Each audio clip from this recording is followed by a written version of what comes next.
All right, our last speaker of the afternoon session is another recent addition to the faculty at UCSD. This is Dr. Jeremy Rich, who came to us from the Cleveland Clinic. He is now a professor of medicine and director of the Neuro-Oncology and Brain Tumor Institute here at UC San Diego Health. And we're looking forward to hearing your take on killing cancer stem cells. Well, thank you. This has been an adventuresome day. I'm running a clinic right now. I just saw my last patient, so I'm very pleased to get that. Oops.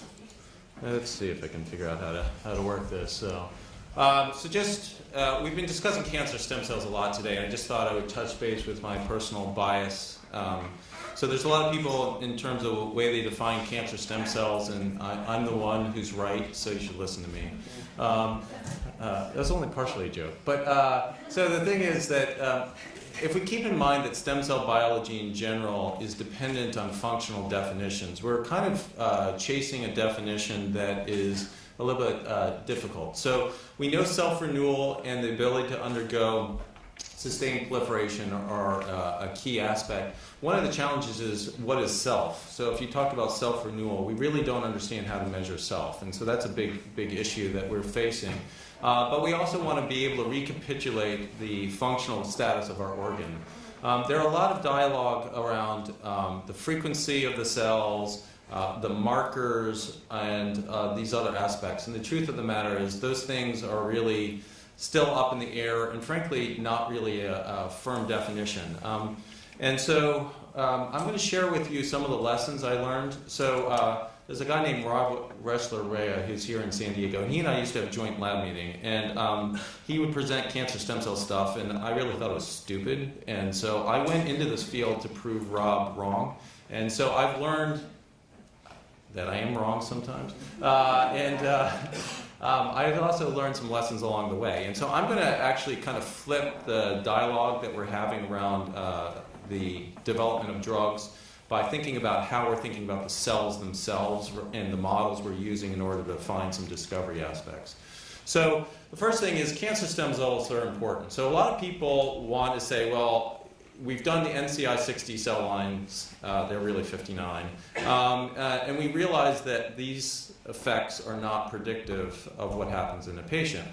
And so we want to use patient-derived models, we want to use cancer stem cells. And the truth of the matter is that there is some benefit, there is some additional complexity, but it's not everything in the world. So this is the first report that we went into really, and we proved for the first time in any solid cancer that radioresistance was associated with the context of cancer stem cells. And the cells that are here in green are the cells that are dying in response to radiation.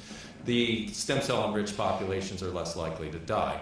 And so now this is excitingly been validated in many other cancers. But the thing is that the original report that we had a molecular mechanism that is still valid, but it turns out that there are many other mechanisms. It appears that the cells that have the stem-like state find multiple ways to really empower themselves to survive. So for example, we proved that PARP was one of the reasons why these cells have the capability of maintaining survival in response to radiation, and that was not in the original report. The other thing, and I'm sorry that you're not being able to see Napoleon Farrar, he's on jury duty right now and having a lot more fun than we are, because you're listening to me. But the thing is that we also found that there's a paracrine effect of the cancer stem cell population, and this is being mediated through the promotion of angiogenesis. And again, this was the first observation of this, and this is just something where it was empowering not believing in cancer stem cells because they kind of hit you over the head when you're really studying them. And an important aspect that we don't talk about very often is people want to study cancer stem cells in isolation. You really can't claim them to be cancer stem cells unless you show that there's a hierarchy. And most people just throw cells in a dish in serum-free conditions. And those really can't be called cancer stem cells. And so there are many other characteristics that we start labeling, at least I have, in terms of the context of what we should lock into a cancer stem cell phenotype. And these are associated both with stem cells and progenitor cells in a normal situation. And what we've learned is that many of these features are things that are really important in the care of cancer patients. For example, invasion, glioblastoma is my bread and butter. I just saw a glioblastoma patient. Actually, I saw 6 of them today. what we really see is that invasion is one of the things that seems to be associated with the cancer stem cell state. That maybe it's not the cancer stem cells themselves, but the progeny are the ones that are invading. I mentioned angiogenesis. One thing that I'm not going to touch on much today is the immune aspect. So there have been many studies now that have suggested that the cancer stem cell population have a different immunologic profile. And we are now looking at this pretty heavily, looking at CRISPR screens for the interactions between cancer stem cells and other immune cells. And then the relationship to a niche. So it turns out that where the cells live have a profound impact on their regulation. And it turns out that a cancer stem cell is not a cancer stem cell is not a cancer stem cell. So even within the same patient, as I'll show you later, we see that there are different pools of cancer stem cells that need to be treated differently. So you should think about stress and cancer stem cells going along with one another. So inherently what the stemness state is kind of a residual state that I like to talk about as being like a spore. So in response to stressful conditions, lower organisms have a spore-like state. And I like to think of cancer stem cells as kind of a phenotype like that. And so what we can see is that if you look at, for example, markers and other aspects, we see in tumors that you see a diverse location of the cancer stem cell population. And as I'll tell you later, this is not that different from what we see in normal tissues. Prominently, areas of hypoxic or the inflammatory environment. So one of the main things that we use to call a glioblastoma is the areas of necrosis. And the other areas are vascular proliferation in the perivascular niche. And actually one of the very first reports of VEGF, for example, was in glioblastoma. And so you have these two morphologic criteria that the neuropathologists use to define glioblastoma that actually are associated very strongly with locations that are enriched for the cancer stem cell populations.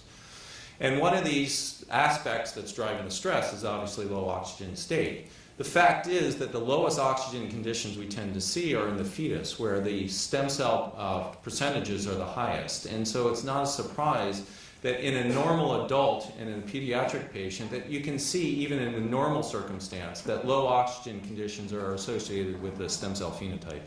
And so some years ago we were able to show that there's a preferential utilization of hypoxic pathways in the cancer stem cells. And this includes one of the less studied HIFs, the HIF2, that seems to be more specific, but both HIF1 and HIF2 are essential for the maintenance of cancer stem cells. Again, because this is published, I won't go through the data, but one of the other things we tend to ignore is pH. So we recognize that pH is lower in all of our patient tumors, by and large. But the reality is that when we culture these cells, we have these buffered at a pH of 7.4, which is an inappropriate pH. And it turns out that you can have a profound induction of the stem cell markers, shown here up to 40 or 50-fold increase, with a pH that's more physiologic. And so one of the things that I plead with our entire community is that we have drug discovery that is informed by what actually happens in the patients. So that is, just grow the cells. Even if you don't believe in cancer stem cells, grow them like they're growing in vivo. So we have the same problem, for example, in infectious diseases. We grow cells under hyperoxia. We grow them under conditions that are not representative of what happens. And so we have both, for example, anti-infectives, but also anti-oncolytics that are really focused on proliferating cells that are not in the normal condition. So we were able to see molecular mechanisms associated specifically that were shared between pH changes as well as hypoxia. More recently, we've looked at glucose. So the fact is the glucose conditions that are in normal glucose are actually 10 times as high as we would see in a normal situation with the cell's environment. In fact, that's probably still too high, for example, in the brain. And again, you can see with the red bars here is that increased, glucose that's 1/10 the usual amount is associated with induction of stemness and also more malignant phenotypes. Why do we have the glucose that we have? Well, that was the limitation. That was what prevented people from having to come in on the weekends, okay? And so lazy postdocs are why we have the wrong conditions. I'm just kidding. My postdocs are outside, so they're like going to throw things at me later. But so one of the things that we know is that the glucose, we can start to study it. And so what we did is we took red cells are the cancer stem cells, blue cells are the more differentiated progeny, and we give a green glucose, and you can see that almost all the green goes into the cancer stem cells. I also just want to mention, I'm not going to show you the data, but we did the same exact thing for iron, for example, and that was published in Cancer Cell a couple years ago, and basically all iron is really being absorbed, again, by the cancer stem cell population. So this is a very selfish population. And what happened was that we were able to see that the cancer stem cells co-opt a normal neuronal mechanism called GLUT3 that is a high affinity uptake mechanism to take up glucose. It turns out that even people like Mina Bissell, who absolutely hate cancer stem cells, find GLUT3 is associated with the induction and transformation in breast cancer malignancies. And so it turns out that this is probably a shared mechanism with other cancer types. So what is that glucose doing? So we've done glucose tracing experiments. This was led by Xuxing Wang in my group. And he found that one of the co-options goes to de novo purine biosynthesis. And again, this is just published last year, and so I just will tell you that these purines are not just being utilized for cell proliferation, they're using for cell signaling and a variety of other things. We have a number of other targets that are unpublished for the sake of IP. We're not going to talk about them today, but it's really very interesting that a lot of the carbons that are being used are being shunted into biomolecule development that is being used for things other than just the usual aspects like proliferation we're thinking about. So we realize that cancer doesn't grow in a petri dish, yet we continue to use these kind of model systems to study these. So now 11 years ago, Richard Gilbertson, who's the head of the Cambridge Cancer Center, and I had a hypothesis that seems absolutely stupid now, but actually was quite controversial when we proposed it. And that is we were leveraging the observations that neural stem cells have interactions with their microenvironment that are very important in terms of their maintenance. And we just proposed the same things happening in cancer stem cells, that the differentiated tumor cells, the blood vessels, as well as the extracellular matrix might be important. And now work from my group, his group, and others have really shown that this is the case. So one of the things we're starting to do is we were building organoids. So this was led by a talented postdoc who's now escaped my group. And so he said, okay, based on the normal brain organoids, can we go ahead and build brain tumor organoids? And now here's the thing, the term organoid is so abused. I have to tell you, I review a lot. And it is almost always the case that claims of, I'm studying an organoid, and I can do it in 7 or 14 days is what we call crap. Okay? The thing is that these take time to form, and you can see how large they are. And the fact is, just because you have a big ball of cells, it doesn't actually it's not an organoid. And this is really important because there's a self-organization that occurs, and there are features that are associated with the organoid that are really important to its study. So, for example, one thing we can do is we can take spheres. These are grown in serum-free conditions. They're shown here all the way on the right side. In the middle, what you see are cells that are derived from organoids. And so these are single cells implanted. And what you can see is that there's a profound difference when you take these same cell populations and you implant them in mice. That the growth is much more likely to recapitulate the original phenotype shown here on the left if you use these cells derived from organoids. So the rightmost population tells you that these grow, by and large, mostly like cell lines. And so we have to be really careful. And most people, our spheres are fairly large, and so people would say, oh, these are organoids, but they're not. And so what we can see is if we look and we really dissect out what an organoid looks like, we can see the central area has a hypoxic region. And it also, interestingly, the outside that's exposed to growth factors is a much more proliferative population. What we've done here on the right-hand side at the top is we've radiated the organoids, and all those the cells that are SOX2 positive are the ones that are surviving. The ones that are red are dying in response to radiation. But what we have are these large areas of hypoproliferation, so relatively quiescent situations. It's really hard to study quiescence. We all recognize it's important in cancer biology, but almost all of our discovery methods are geared towards proliferation. And so this is a real challenge in terms of figuring out how to study this, and organoids may be a tool. But I'm going to tell you, organoids, studying real organoids, takes months just to develop these. So it is not a rapid process. So if you're working with someone who says, I can get you organoids in a week or two, those aren't really the organoids that are answering the questions you're trying to pose. This is just one example of how an organoid can show some real interesting features. So we had a neurosurgeon, Andy Sloan, at Case Western, and he biopsied different regions of the same patient's tumor. We developed organoids in those different regions, and they retained phenotypes from each of those regions.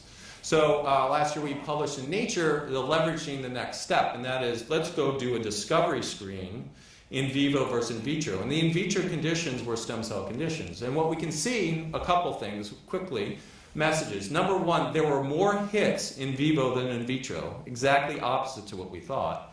But one of the big things is these hits were almost entirely non-overlapping. So what almost everybody does is they do their discovery in a dish and they do their validation in a mouse. And what I'm here to tell you is there's bad news because you're missing a world of hits. Okay? Further, the next lesson is these are not randomly distributed. So we heard early today about BRD4 and pause release complex. What we see is there's a convergence of the hits in vivo on this complex. And I'll just show you, again, this is published last year, and so what you can see, the data yourself, but the thing I'll show you the most strikingly is if you look in the middle on B, F, and G, what we can see is in a dish, these hits are dispensable. Okay, but in vivo, they're important. So it makes it very hard to study. So I don't know how to develop drugs against these, because if you want to develop a high throughput assay, any kind of phenotypic assay is not really going to work very well. Okay, so what we're trying to do, I was like showing this because I grew up, there were these little candies that grew on this like thing, and you'd pop them off and eat them. And these are the matrigel beads that are used to grow the organoids.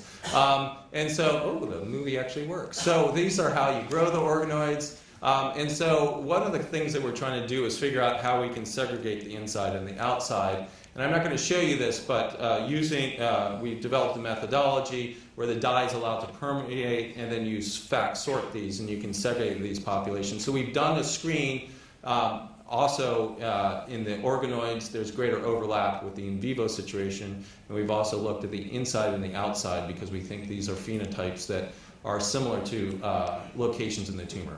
Real quickly, don't throw differentiated tumor cells out. So this is a paper now in Press at Cell Stem Cell. So this is an observation that we made many years ago at the very beginning, and that is that what we can see is that there's a little bit of growth with the cancer stem cells. There's no growth with the differentiated tumor cells, but if you put them together, there's very rapid growth. Okay? So there seems to be some sort of an interaction. A lot of work went into this. There are like a gazillion figures, and I'm not going to show you them, but the bottom line is we're left with this bottom part, that there's a dialogue that's occurring between the cancer stem cells and the differentiated progeny. There are paracrine factors that are allowing for this crosstalk, and so we've been able to define a number of these paracrine factors that are playing roles in this. And this is just the tip of the iceberg, but it's really suggesting that the cancer stem cells are creating an environment for themselves through being an active architect, where the differentiated cells have the capability of providing cues that are important to maintaining those cancer stem cells. And so it means that you can't just study one cell type in a dish and think about all the neoplastic cells. So real quickly, I mentioned this before, one of the things that we know from stem cell biology is that there's no such thing as a single stem cell population in a tissue. And usually there's a quiescent and a proliferative population. And the idea is very simple, that stem cells treated that are in different regions need to be treated differently. And so TCGA started with glioblastoma. The TCGA folks recognized glioblastoma as the most important cancer type, so kudos to them. And what we were able to do now over time is use transcriptional profiling and genetics to really segregate different patient populations. The problem is this: single-cell RNA-seq data have shown pretty definitively there's no such thing as a single tumor type, that there are cells from each patient that's been seen that fulfill these different transcriptional profiles. And so one of the things we did is we went and we biopsied different regions. I'm not a neurosurgeon, so thank goodness for my patients. But we're able to see that actually the markers shown here in C, actually in different regions, whether they're contrast enhancing or necrotic, were strikingly different. So that these different regions actually fulfill reproducibly these different transcriptional profiles. And so we looked at a molecular mechanism. These are the polycomb repressive complexes, usually thought to act sequentially. PRC2, you think about EZH2, PRC1, you think about BMI1. What we were able to see is different regions had, this was published in October in Nature Medicine, what we can see is that different regions had different post-translational modifications looking at different PRC complex utilization. And we were able to derive cancer stem cells that have these two different phenotypes, and they have these different modifications and differential dependencies. And so one of the things we can start to do is we can ask questions, we can target BMI1, we can target EZH2, and there's a dichotomization of dependency on these PRC complexes. This is not just a random thing, so we can take the drugs that are in current development. We're in collaboration with some of the drug companies that are working through this. And what we can see is the BMI1 inhibitors are active against the mesenchymal tumor population, whereas the EZH2 is active against the proneural population. And we could show this in vivo. So what we can see is that within the same patient population, you have different pools of the cancer stem cells. So real quickly, you've heard about epigenetic regulation. I'm sorry I missed the talk. We had a paper, this just came out again, I'll skip through it mostly, in Nature last month. This is a disease that everyone should really think about. It's ependymoma. And this is the interesting thing. So this is a pediatric tumor usually. After you get radiation, you get resection. Basically, we have no therapies that work. And so pediatric tumors are actually very interesting because you can actually subdivide these into different diseases. And I'll show you just in orange this posterior fossa ependymoma. One of the things that's interesting is there have been no reported genetic alterations here. And in fact, this was a Nature paper from my colleague Mike Taylor showing no recurrent genetic mutations in this subtype. So we went and asked a simple question: can we look at the chromatin landscape? And can we use this to figure out whether there's a disease state that we can really target? And so we were able to collaborate with a Heidelberg group. So this is like the perfect control. So it turned out the Heidelberg group was competing with us. I managed through international diplomacy to get them to collaborate. And so they did independent tumors with independent H3K27 acetyl antibodies and independent sequencing facilities. And I just want to show you that overlap. It's greater than a 90% overlap in typical enhancers and super enhancers. We also did both whole genome and 850K methylation arrays as well as RNA-seq. Long story short, what you can do is you can subdivide the tumors based on their typical enhancers or their super enhancers. And the important thing is we can now use this to drug cells that aren't usually druggable. And we're able to identify new targets. I'm not going to show you today. We're about to submit. We've done the same thing with an even larger cohort of glioblastoma and then also a cohort of meningiomas. And so we've been able to identify a lot of molecular regulatory events that are novel. Last thing is, let's pay attention to evolution. So we were thinking about different ways of killing these cancer stem cells. A very talented postdoc in my group came up to me and said, why don't we study Zika virus? And the reason is that Zika virus can target neuroprogenitor cells. So the bottom line is what he did is we went in collaboration with Michael Diamond at WashU. He was able to see that cancer stem cells can be infected preferentially. And here's a really striking thing is that if you look at the differentiated cells here in the middle, the differentiated glioma cells, Zika virus is not effective. If you, though, look at the top row, we can see that this is very effective against glioma stem cells. And we can take our organoids and basically they blow apart when you treat them with Zika virus. And you can do this in an in vivo situation. And we got a lot of press. And you don't actually wear these yellow suits in my lab, but I thought it was really cool. So we're just not that cool in my group because the PI is a nerd. But anyway, so we're left with this concept. The Hanahan and Weinberg, like I like to call it, wheel of death. We can apply this to cancer stem cells. And what we can start to do is ask different phenotypes within the context of cancer stem cells and see that there's a great deal of interaction. So the immune system, if you're not thinking about cancer stem cells and you're doing immuno-oncology, you're missing opportunities. If you're thinking about metabolism, the metabolism of cancer stem cells is entirely different. We're doing all kinds of things, and I'll get shot if I talk about some of them, but there's a lot of interesting stuff that's been talked about today that's entirely different if you view it through the cell state, and that is the differentiation state. So the last thing I want to just say is that I want to thank the patients. Literally, they give of themselves so we can do our research. I got a great group, and I'm sorry that I flew through this, but it's a real exciting opportunity to work with the patients. I go in the patient's room and I can say, I have your tumor, and we're doing exciting things with it. So thank you very much. Happy to answer any questions.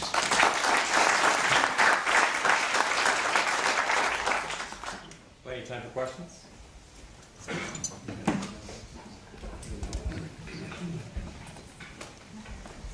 Thank you. Very interesting talk. Do you think it's enough to target cancer stem cells, or you also need to, in addition to it, target tumor cells as well?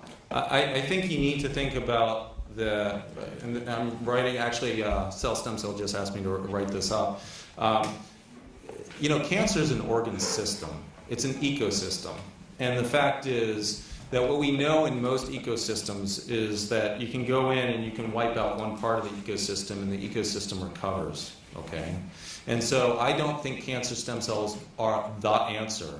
But if you ignore them, things are going to go badly. If you want to achieve cure or long-term tumor control, you have to be thinking about the cancer stem cells. And the problem is that all of our systems, all of our high-throughput systems are designed specifically to remove tumor heterogeneity. That's the goal. If you're doing a high-throughput system, you want the same answer the same way, and you want homogeneity. And unfortunately, that's not cancer. So what I'm going to say to you is, I'm not here to give you solutions. I'm here to cause problems, okay? And so that's the reality. And why do drugs fail? They fail because we fail to think about the complexity of the patient. We can cure lots of mice, and we know that, okay? And so we make billions of dollars. And the great thing is when we do have some outcomes, what we have to do, though, is work in partnership to really consider the complexity of this disease state in collaboration. And I show you, glioblastoma is actually the best solid tumor, really, and I'm not kidding about this, to really see recapitulation of the cellular hierarchy. But all cancer types have somewhere on the spectrum this diversity of cell states that are important to the actual outcome. So I don't think you just study cancer stem cells in the dish and you're get cure. But if you don't think about it, you won't get cure. Thank you. You also mentioned the mechanism that stem cells escape immune response. What is the mechanism? Is it MHC, PD-L1? What is it? Next question. So, given the differential glucose uptake by the cancer stem cells, do you think that they're the primary drivers of nutrient deprivation in the tumor microenvironment? yes, so that's a great question. So I'm always asked, like PET scans, so we used to do PET scans, but now, with advanced MRIs, we're usually not doing that anymore. So it's a great question. I mean, the fact is that the frequency of the cancer stem cell population is pretty modest, and so they are a driver, but they're conditioning their entire environment. For example, the immune system is being modified very actively. There's a bidirectional conversation occurring with the immune system. So, is it directly just the glucose coming into the cancer stem cells? No. But they are modifying their environment to also change the overall metabolism. So you could say indirectly there's a lot that's going on. So thank you very much. Oh, one more, sorry. So you mentioned that tumor organoids are hard to grow. You also mentioned that stem cells feed off the non-tumor cell, non-stem cells. If you mix in the two types of cells, do they grow better? So we've done a lot of that work in terms of things. We've also grown brain organoids with cancer stem cells. So we also have, a lot of people are working to vascularize these and put the immune system in. So there's a lot of smart people smarter than me who have engineering degrees. I just have an undergraduate engineering degree. This is an active area of environment. What we really like to do is just say, okay, we can understand a human disease and a human background and interrogate it. So it's actually not that hard to grow an organoid if you're patient, but the issue is that getting all the complexity is something that requires a lot of work. But it's a rapid area of collaboration. It's really exciting. So I think already there are reports coming out, for example, of vascularization of brain organoids, and what we expect is that these will continue to get more humanized systems that we can study kind of in a dish that will answer, hopefully in collaboration with the mouse stuff, some important questions. Thank you again.